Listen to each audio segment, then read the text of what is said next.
Hi, I'm Rich Klinzmann, and I am the producer of these stories that I have been doing called The Stories of Suicide. There are a lot of different reasons why I have decided to start doing these videos. So let me tell you a little bit about where I sit before where I stand, meaning let me tell you a little bit about myself.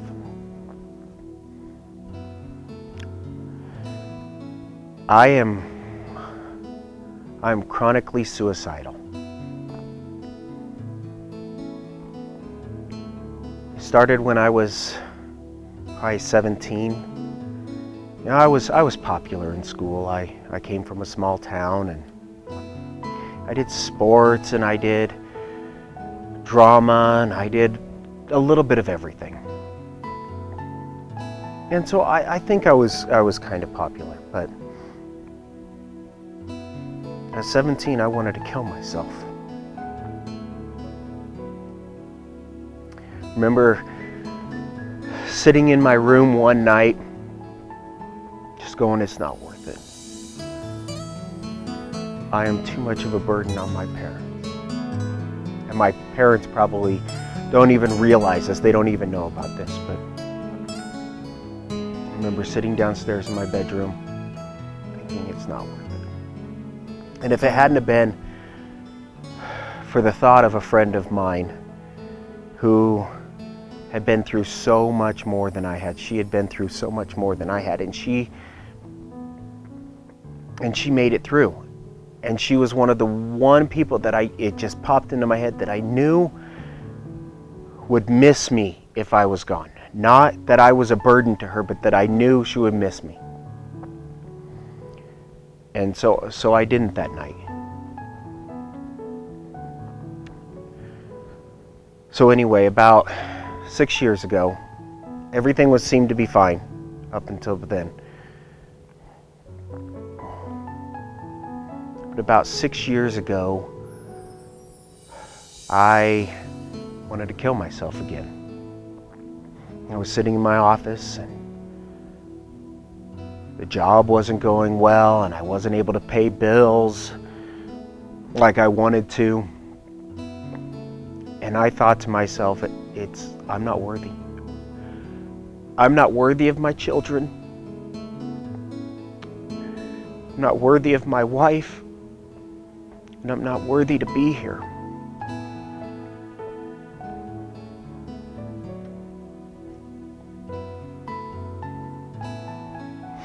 And luckily, at that time, my wife called when I was right in the middle of it, of thinking about it, and she saved me. And the biggest thought that saved me when I was talking, my children, because as much pain that I thought I was causing them, for me not being the man that I thought I should be, the amount of pain that I would have caused them if I was gone,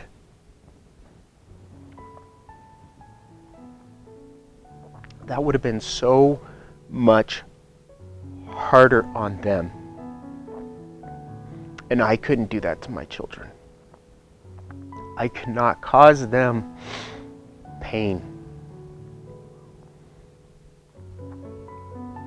I knew that if I was gone, their lives would be so much harder.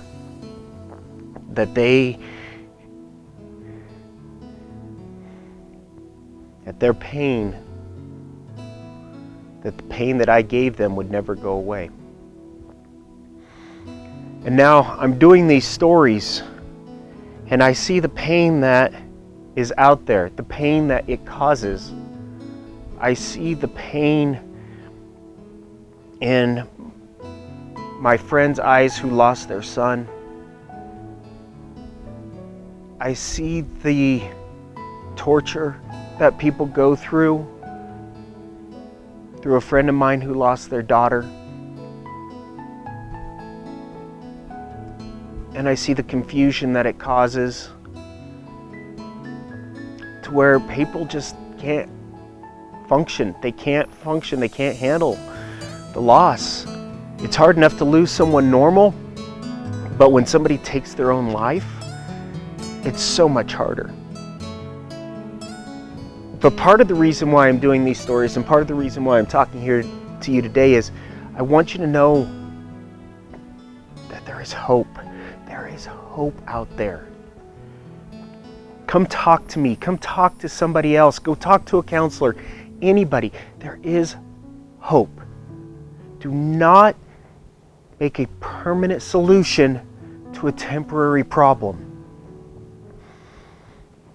You may feel like you're not worthy. You may feel like you're a burden to somebody.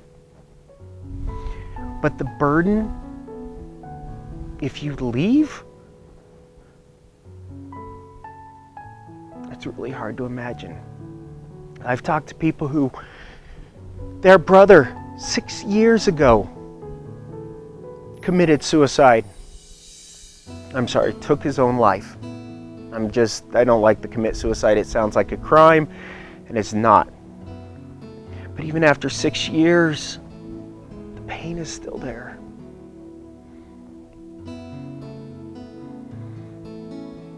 There is always a tomorrow. There is always hope. There is always somebody out there to talk to. You may feel alone.